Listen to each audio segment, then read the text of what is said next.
海玲轻弹一下儿子的额头，小孩子胡说八道些什么？洋洋摸摸被妈母弹过的地方，对陆东明说道：“陆叔叔，妈妈弹得有点痛，吹吹。”陆东明立即吹了几下，又帮他摸了摸，说：“海玲，海玲，你别老是弹洋洋的额头，洋洋这么聪明，会被你弹笨的。聪明就聪明，笨蛋就笨蛋。我这样弹他一下，怎么可能会变笨？那变笨了，就是他本来就笨。洋洋聪明，洋洋才不笨呢。”洋洋冲妈妈扮鬼脸，又赶紧埋手在陆东明的怀里，有陆叔叔护着他呢。宠着洋洋的陆东明，最终还是带着洋洋进了玩具店。进店后，洋洋就不用他抱着了，滑下地，先去拿了几本幼儿描红，走回到海玲的跟前，扬起小脸，问着：“妈妈，我已经挑好了描红，可以再买玩具吗？陆叔叔是说要送给他。”小家伙还是要征求妈妈的意思。若是妈妈坚持不让他买新的玩具，他就不买了。海玲说到只能买一样玩具，你自己慢慢的挑，挑你最喜欢的，多一样都不能。洋洋哦了一声，他是想多买几件的，不过妈妈说了只能拿一样，那就买一样吧。小家伙赶紧去挑他的玩具吧。陆东明看着小家伙摸摸这个玩具，又看看那个玩具都想要的样子，扭头对心爱的女人说道：“洋洋喜欢的都买回去，我送给他。东明，你不要宠坏了他，让他只挑一样，他本来就带着玩具过来的。”海玲坚持只给儿子买一样玩具，那陆东明无奈只得顺着他的意思。那洋洋想要的，他是恨不得都买下来送给洋洋。洋洋有太多人宠着他，我怕他会被宠坏。教好一个孩子需要花很长时间，但是宠坏很容易啊。海玲温声解释着，免得陆东明觉得他跟他对着干。况且洋洋是真的有很多玩具，不用买太多，给他买一样，就让他慢慢的挑，懂得做取舍。陆东明笑了笑，说道：“也是，大家都宠着洋洋，总要有个人对他严加管教，他才不会长歪。不过有阿印这个姨丈在，他不会让洋洋长歪的。交给战奶奶培养洋洋，保管能帮你培养的好好的。就是战奶奶年纪大了，他老人家又忙着给他的孙子们挑选孙媳妇，怕是没有精力吧。”海玲嗯着，我最敬重的人就是战奶奶了。战奶奶一把年纪还到处跑呢。彤彤总是说老人家不着家的，有时候出门就很长时间都不回来。战奶奶就是这样，在家里待不住，嫌无聊，她说过的。她只要还能走动，都要出门。在陆东明和海玲闲聊时，洋洋选好了他想买的玩具。妈妈，我选好了。洋洋抱着选好的玩具走过来。海玲问他确定了吗？付了钱后就不能改变了哦。洋洋用力的点头。妈妈，我选好了。海玲要去结账。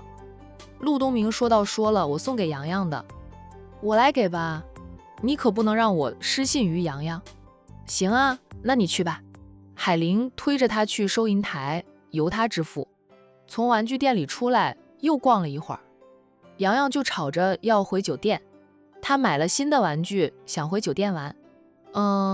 海玲还没有好好的逛过江城的夜市，他对儿子说道：“洋洋，让阿七叔叔送你回酒店，陪着你玩好不好？妈妈跟你陆叔叔在逛会儿。”洋洋想了想，答应了。于是阿七带着洋洋往回走，回酒店。那海玲则推着陆东明继续逛，也算是约会吧。东明，要不咱们去看场电影吧？这附近有个大影院，我几乎天天都从那电影院门口过，一直没有时间进去看场电影。陆东明求之不得呢，他立即让保镖先去买票。他和海玲慢慢的过去，10几分钟后，两个人就到了电影院的门口。保镖买好了票，在那里等着，还给两人买了很多零食。看电影的时候吃点零食不会无聊，两个人只是想看场电影。买的票便是很快就要上映的，在电影院门口略等片刻便可以进去了。陆东明没有坐轮椅，他攀扶着保镖的肩膀，又有海玲扶着他，能走进去。坐下来后，陆东明前后左右都看了一遍，他们周围暂时还没有什么人，就是他和海玲以及几名保镖。保镖分散在2个人的周围，等于是把他们包围在中间保护着。我都不知道多少年，没有来电影院看过电影了。陆东明坐定后感慨了一句。海玲默了默后说道，我也有好几年了吧。以前和周鸿林谈恋爱期间，每个月都会看几场电影，结婚后就没有过了。婚后不要说看电影了，就连陪他逛街，周鸿林都越来越不耐烦。最初的不耐烦是嫌他买东西总是货比三家，挑来挑去。他那会儿都辞职在家里养胎了，自己存着的钱都掏出来装修婚房，口袋扁扁的。逛街购物不就学着货比三家，不停地砍价，无法再像单身时那样潇洒，想买什么就买什么。过1000块钱一件的衣服，他眼睛都不眨一下就买了。婚后呀，都是买的地摊货，买贵一点，周鸿林都会骂他乱花钱。海童刚和战印闪婚时，2家家长见面，他带着洋洋去买衣服，就被周鸿林打电话骂了一顿。但是呢，周鸿林又舍得给叶佳妮花钱，明明有近10万元的月收入，每个月只给他一点钱当生活费。后面更是听了他老娘的话，与他治，最终让他看透了他和周鸿林的婚姻不再抱着希望。陆东明握着他的手，深情的道，海玲，以后只要你想看，我都陪着你来看，我绝对不会像你前夫那样婚前一套婚后一套的，我对你婚前婚后都会如一。他说到做到，他和海玲走到今天也不容易，他格外珍惜这份感情。那海玲又是他真正爱上的女人，他恨不得掏出心来给她看看，他对她有多真心。海玲笑道，咱们都忙，1个月能有1个晚上能出来看场电影，逛逛街，放松放松就很不错了啦。以前他还轻松点，那现在他也很忙了，逛街看电影都成了奢侈。陆东明趁人不注意，拉高他的手，放到嘴边亲了一下他的手背，又亲他的手掌心。海玲赶紧抽回了手，脸上热热的。电影院里灯光暗，也没有人盯着他看，看不到他一下子就脸红。陆东明，你正经点哈。他小声说他，这家伙一向以粗犷示人，属于豪爽的人，这腻起来的时候轻易就让他脸红耳赤。在他面前，他就像年轻的小姑娘那样。海童说姐姐是焕发第2春的症状。陆东明低低的笑，好好好，我正经点儿吧，我又没有做什么。海玲，以后你想放松一下，不管是出来逛街还是看电影，亦或是去旅游散心，只要你跟我说一声，不管有多忙，我都会放下手头上的工作，陪着你出门散心。工作重要，但你的快乐更重要。我也不差钱，以前挣的钱太多了，花也花不完，上班不过是打发时间，随便赚点钱当零花钱的。对我来说，你和洋洋的快乐才是最重要的。海玲忍不住说他，你的挣点零花钱是别人一辈子都挣不到的数目。陆东明，我严重怀疑你在凡尔赛，不说别人，就是他开了一家早餐店，一家餐馆，因为生意好，他每个月的纯利润也很丰厚，但是跟他挣到的钱来说，他的那点利润连1毛都算不上。人比人气死人呀，他还得拼尽全力，起早摸黑才能赚到那点钱，那普通的打工人就更不用说了。当然，陆东明能赚到那么多钱，也有他早年的辛苦拼搏获得的。那陆东明在商界摸爬打滚了10几年，才有今天这样的成就。陆东明低笑的道，当身家达到一定的高度后，赚多少钱都是一连串的阿拉伯数字。没有感觉的，海玲说道，你嫌没有感觉，就去银行取几百万现金回来，弄乱了再重新数清楚，一张张的数，数到手软了就有感觉了。陆东明想了想，认可地道海玲，你这个建议不错呀，下次你回管城了，我就去取个几百万现金出来，咱俩一起数钱数到手软就有感觉了，那也有动力去赚更多的钱。我想让我心爱的女人数自己的钱数到手软。看着她都不知道说什么了。陆东明呢，嘿嘿的笑，打开了装着零食的袋子，从里面拿了爆米花出来，递给海玲。看电影吃爆米花不错啊。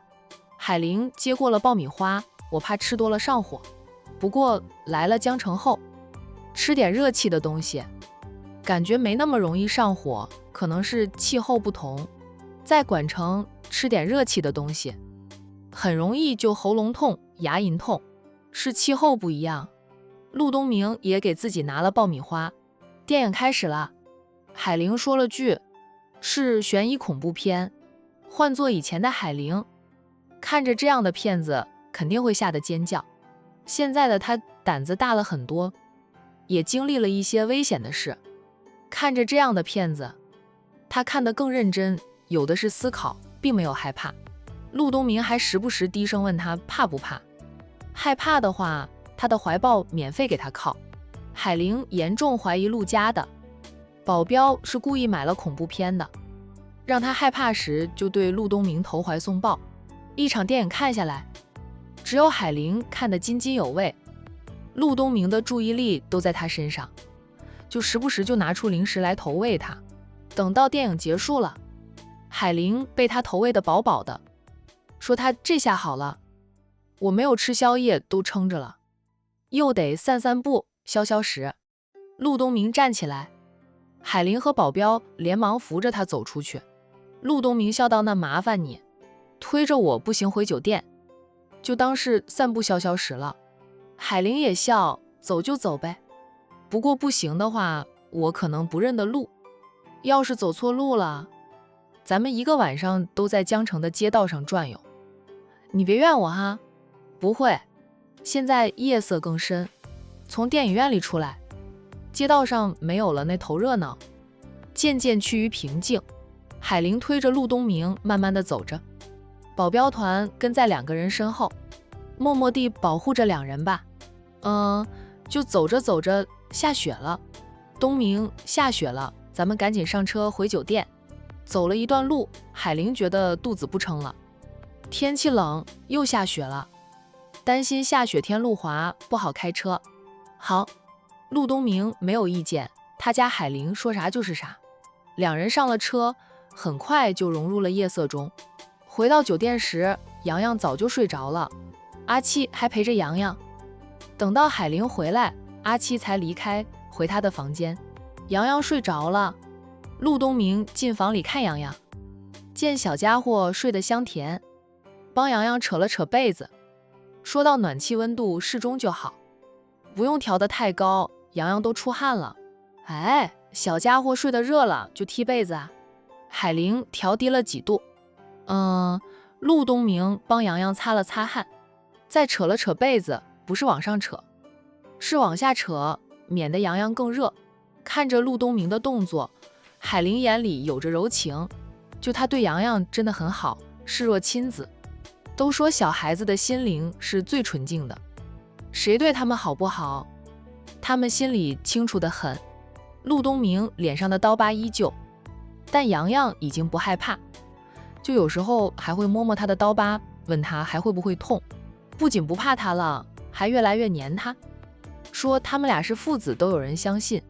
陆东明转头见海玲静静地看着他，他笑，这样看着我做什么？海玲走到他的身后，自背后搂住他的脖子，深情地道，东明，我越来越爱你了，那是我的荣幸呀。他更爱他，这份感情呢，是他最先投入，也是他一直在投入，他接纳他，回报他还是最近2个月的事。在他出了车祸成了个残废时，他虽然会照顾他，也对他很好，但那还不是爱。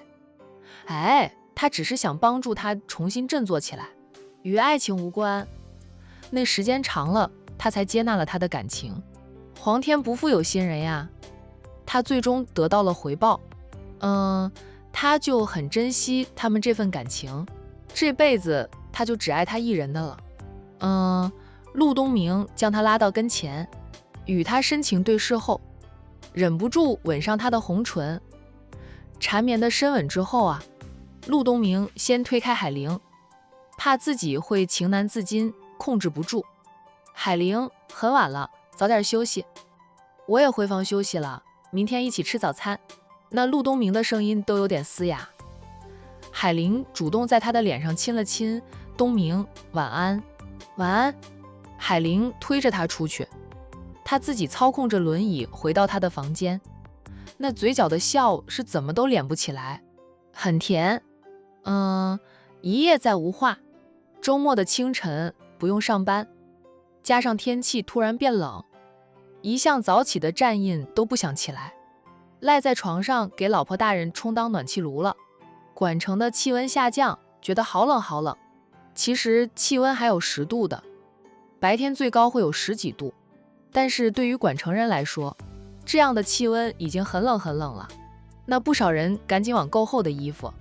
管城人网购厚衣服，商家发货特别快，就怕过几天订单会取消，因为管城的冷就冷空气南下时，会冷上几天，过了几天又会回暖。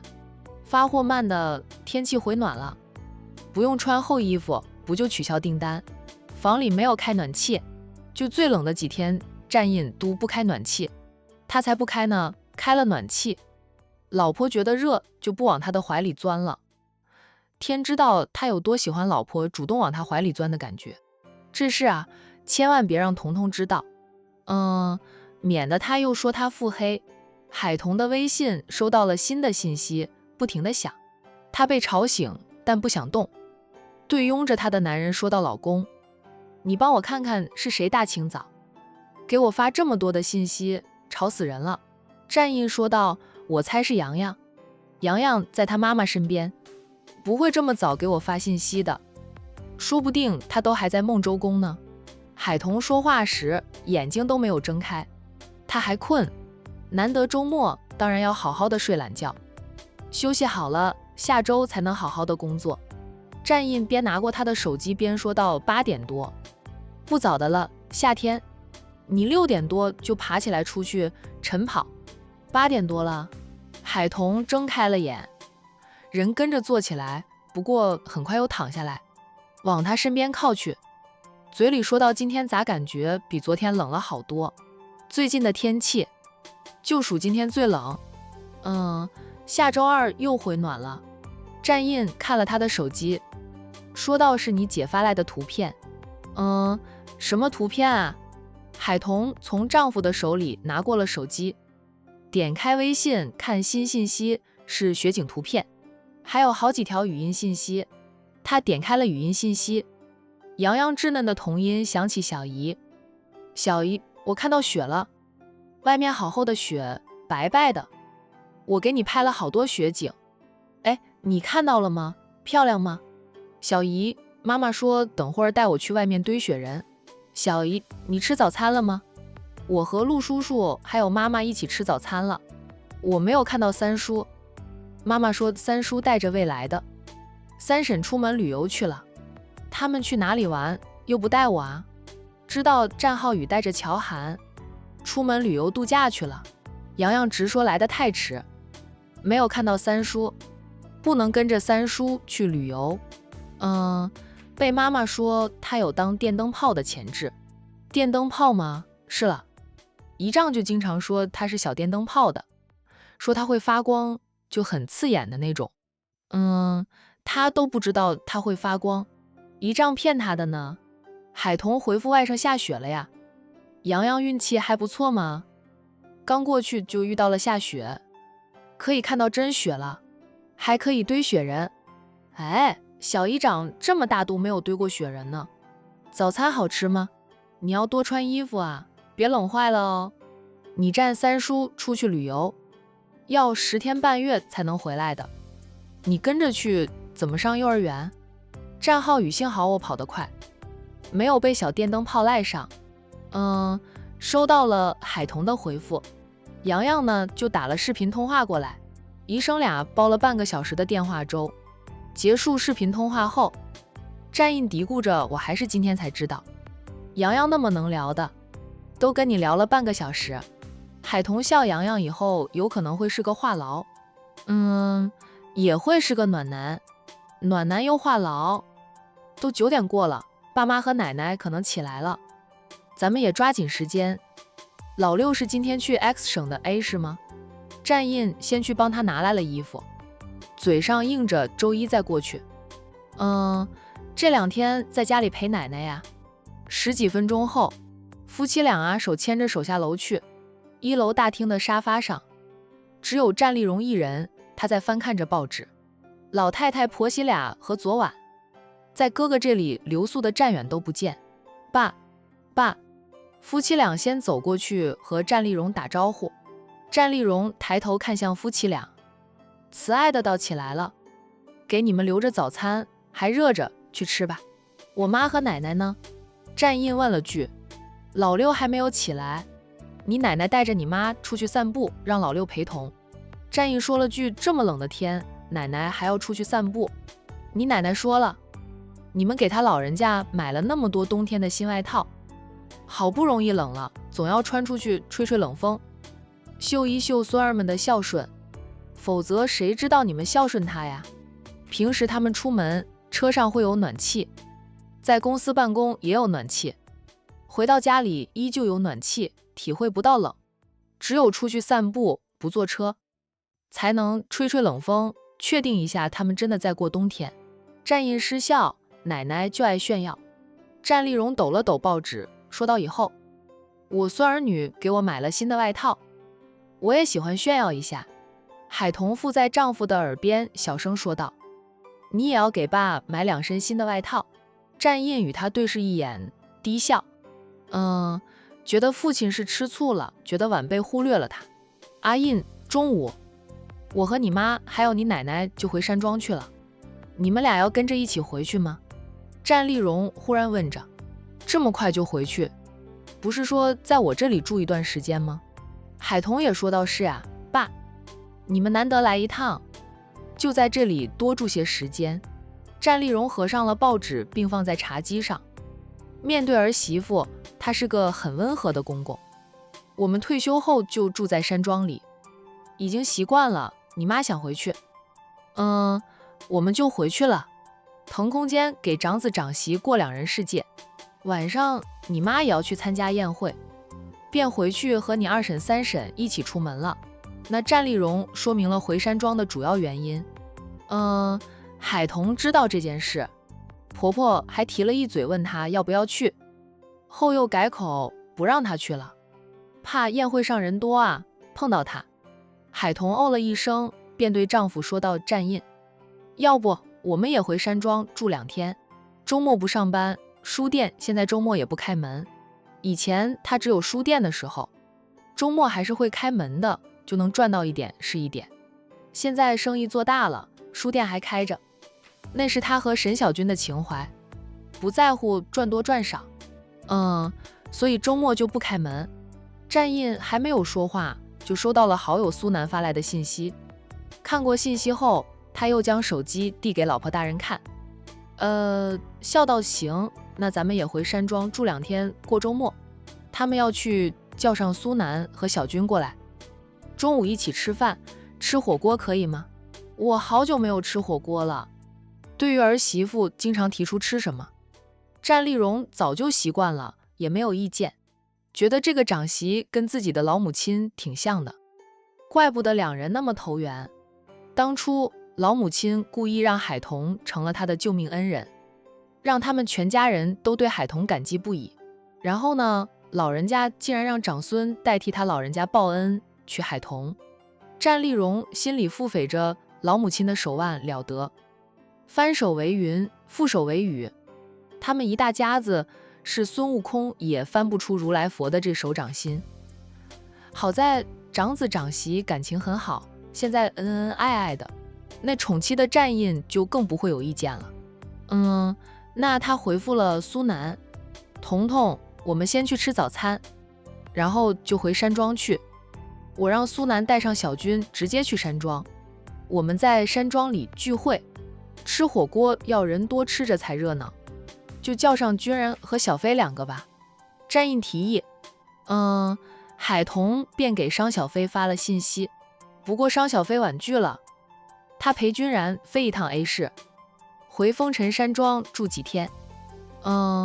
总不能让君然一直待在管城吧，他商小飞还是很通情达理的，准婆家对他很好，商小飞也很喜欢去风尘山庄，有可爱的小宝宝。那升级当姑姑后，商小飞越发喜欢孩子了，与君然还没有结婚呢，就跟君然说以后要生最少2个孩子。他喜欢小孩子，君然自是什么都顺着他。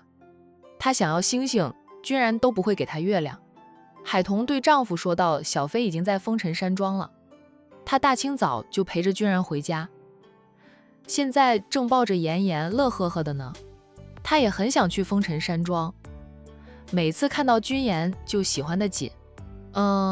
真想以后和慕情结成亲家呀。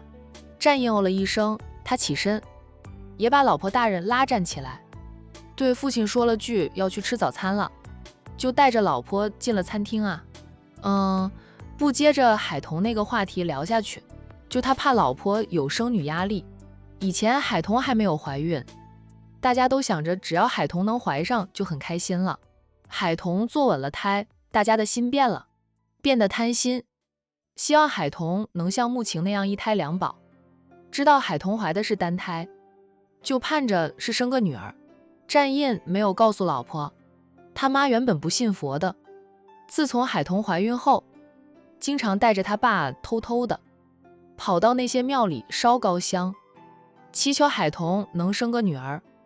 就好吧，他和海童也想有个女儿，特别是他天天能看到君妍的相片或者视频。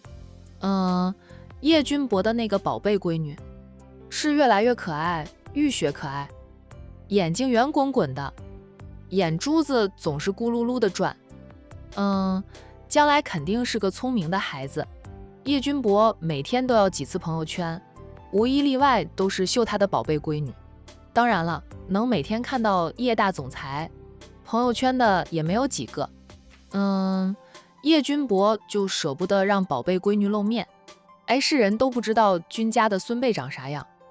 孩子太小，被大人保护得很好，从不被媒体拍到孩子的正面照。战印能看到叶君博的朋友圈，还是因为他的老婆和慕情私交极好，否则以他和叶君博那君子之交还看不到呢。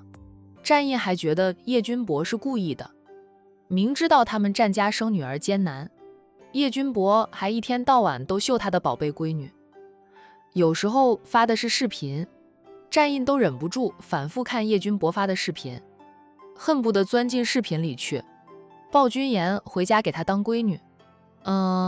用过早餐后呢，略作休息，等到老太太等人回来了，大家便出发回悠悠山庄。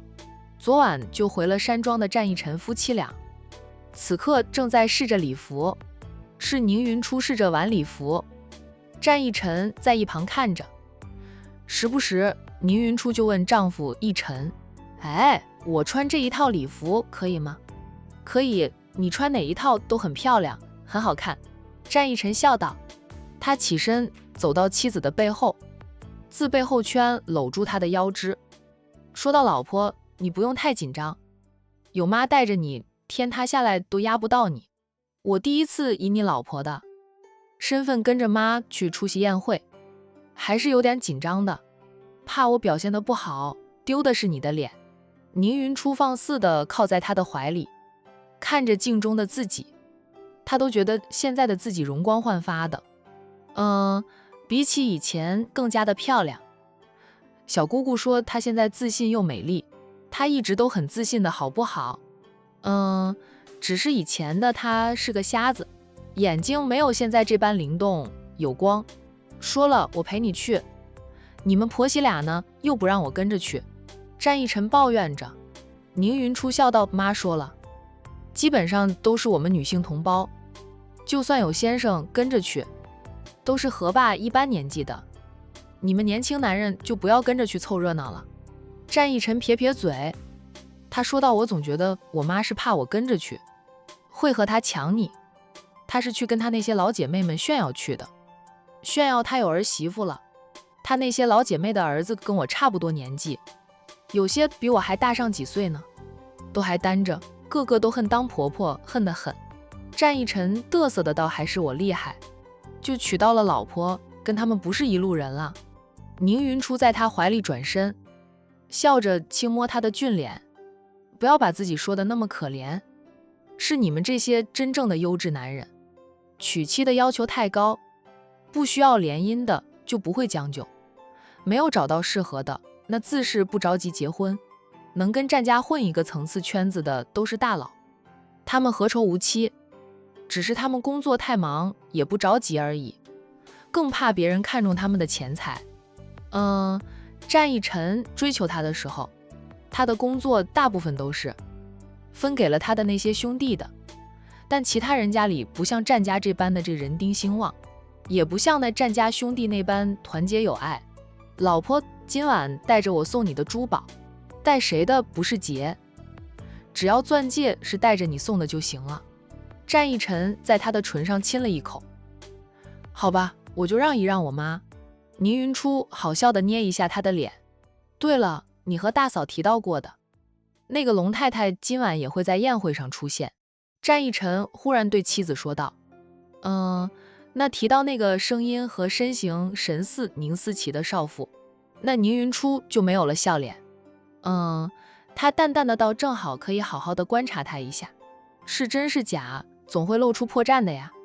我没事的时候让人打听了一下，她还真的是龙太太，她夫家的确是姓龙的。宁云初只是怀疑龙太太是宁思琪，也没有证据的。如果龙太太和宁思琪是同一个人，那就是阴谋。要是阴谋，背后总有策划阴谋的人操纵着这一切。说不定龙太太的身份以及一切能被人打听到的资料，都是刻意安排的假资料呢。宁云初在黑暗中生活了10年，他把人性摸得透透的，也不敢轻易相信一个人。现在除了身边最亲近的人，就他对其他人都是带着防备之心的。就他亲妈都想要他死的，他是真不敢轻易相信一个人。我和宁思琪当了20年的姐妹，有很多事情别人是不知道的，他有很多小习惯也是别人不知道的，可能连宁思琪自己都会忽略。只要我多见他几次，接触几次，就能找到破绽。这个龙太太出现在我们的面前，时间也不长，是改头换面的宁思琪的话，宁思琪在短短的10日内是无法改掉她的很多生活习惯的。战逸晨恩着，不管是不是一个人，在还没有摸清楚他的目的之前，我们都不要打草惊蛇。我知道，大哥大嫂他们快回来了，咱们下楼去哈。说着，宁云初搬开他圈住他腰间的手。他不老实呀，就时不时在他腰上乱摸，酥痒酥痒的。更怕他把他带到床上去燃烧一回啊。战逸晨说道，还早得很，他们才出发回来的路上。云初，还早，要不想都别想，大白天的等会儿有人来敲门。宁云初都不等他说完就拒绝了他。战逸晨瞅着他笑，我都没有说完，你这么快就拒绝了，知道我想说什么吗？宁云初俏脸微红，你那点心思我早就摸透了。我去换衣服，你在这里等我。老婆，我很乐意为你服务的。战逸晨想跟着，被宁云初挡在了门口，不让他跟着进更衣室。狼一样的男人，让他跟着进去，他会被他啃得连骨头都不剩。战逸晨摸摸鼻子，低低的笑，有帅哥为你服务，你都不要。老婆，你真不会享受。宁云初的话从里面传出来狼的话，我不信。战一晨又是嘿嘿的低笑。那老婆呢，不需要他服务，他呢，只能在外面老实的等着。那不久后，老太太等人回来了。老太太一回来，山庄就能热闹几分。他老人家都还没有坐热凳子呢，就让杨叔打电话通知山下的那些老友们，等会儿一起聊天打牌。战远说：“奶奶不是说让我好好的陪陪您老人家吗？”回到了家里，水都还没有喝上一口，奶奶就要下山去找那些老太太们聊天打牌了。海童则说道：“奶奶，人家老太太们攒点钱不容易，您老不要回来一次，就把他们好不容易攒到的钱都赢过来。”老太太呵呵的笑：“我不赢他们的钱，输了就往谁的脸上画一笔，看看谁能被画成各花脸猫。